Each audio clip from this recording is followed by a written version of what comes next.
were correlations around 50 or 55, 60 when we were lucky. That's accounting for about 30% of the variability. That means 70% of the differences, the variability, we couldn't account for. And we said, well, that's just the fact that our tools aren't good enough yet. Or we called it error variance. Error variance includes karma. It includes all of the other planes of reality that explain who we are at this moment. And I just like to keep the door open for some of these things.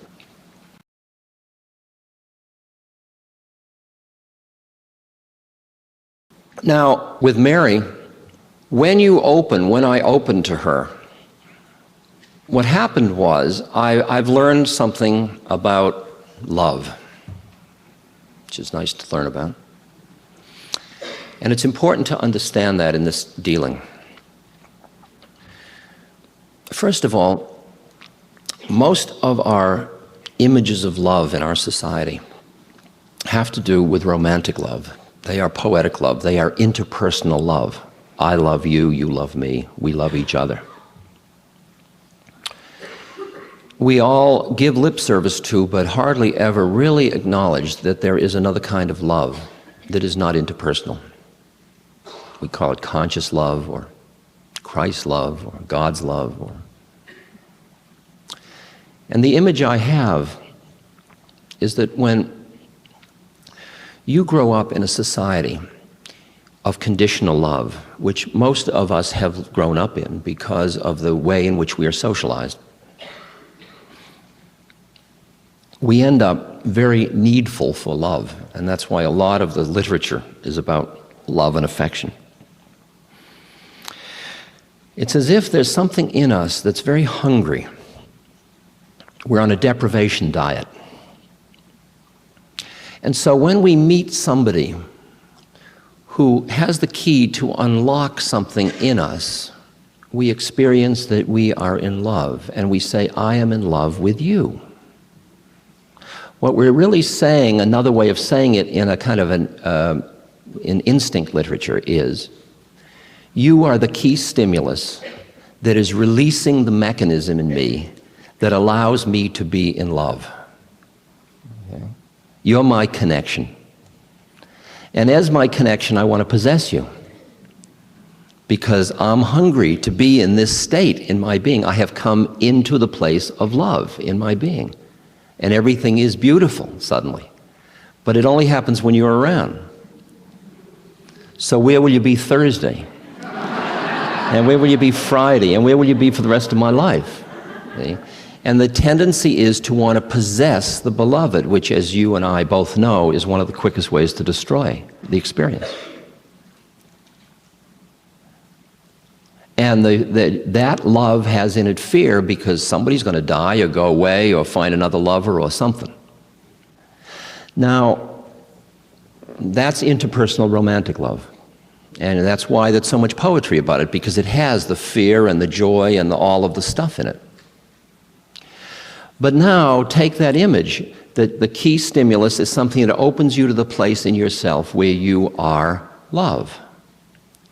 And through the spiritual practices, and through understanding the metaphysics, and through opening yourself, you find yourself starting, whether you call it awareness, where you draw your awareness back from thought, or however you get in there through meditation, through devotion, through study, whatever your practices are, you find yourself starting to rest in the place of presence in your being, which has the quality of that openness, that boundarylessness, that intuitive heart space where you experience that you are in love. But now you are no longer dependent on an external thing to awaken you to it. You're beginning to rest in it. So you are beginning to be love. Now, the social problems that raises are very interesting, because what happens is now everyone you look at, you are in love with. And you don't quite know what to do, because if you've been working on an old deprivation model, you want to collect them all. So you get one and you take you say, let's nest. And you go back and you get twigs and drapes and, make a nest. And then after some time you say, I'm going to the supermarket to get some tofu and beer. And at the checkout counter, you look at the person at the checkout counter and it happens again. Because now the eyes you see are the windows to the soul, and the soul rests in love. The soul is a being within the place of love. So you look and there's your beloved. Now what are you going to do? You got one at home. So you say, have you considered a ménage à trois? But what are you going to do then? Are you going to not walk down the street and look at anybody? Because it's going to keep happening. And you realize that you're going to have to give up your deprivation model because there's an abundance of love. You're going to have to stop collecting it. And you're just going to start to go so that you pass your beloved on the street and you don't even wink. So you go through stages of, at first you can't believe it, see. So you go down the street and you meet one and you say, let's have coffee together, or give me your telephone number, in case I run out of the others later. I want to know that this one is, because it's so beautiful. And then after a while you just keep letting go and letting go and letting go until you realize that isn't the way. You're just living in this presence of love. In which because the thing that has closed you down is the fear of the other person's pain and suffering. And once you have that spiritual perspective that allows you to keep your heart open in the hell and the pain and the grief and the stuff, then you can start to be in love with another human being without feeling the possessive quality about it. And so with Mary, I'm sitting with Mary and I am falling into love with her. And that is both levels. The personal level, I'm attached to her, I don't want her to die. I've gotten to love her so much, I don't want her to die. And the other part, she and I are just floating in the ocean of love. And I realize, and what she is experiencing is such an intimate human contact as I am. We are both dying together. And we go right up to the moment of death. And at that point, what happened to me in that case was I then found myself separating myself from her because I wasn't yet capable of staying in love through death. And that's my work on myself. I could stay in love through dying, but not through death yet. And yet, love transcends death. But to be that wisdom is different than knowing that wisdom. And I am dying into that wisdom. Is this too weird for you, or are you still here with me? And because I work a lot with people that are grieving for the loss of a loved one.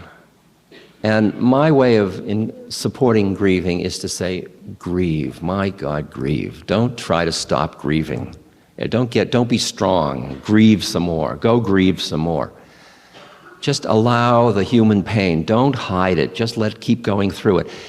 And then at some point, you will quiet down naturally. It might take a couple of years, who knows.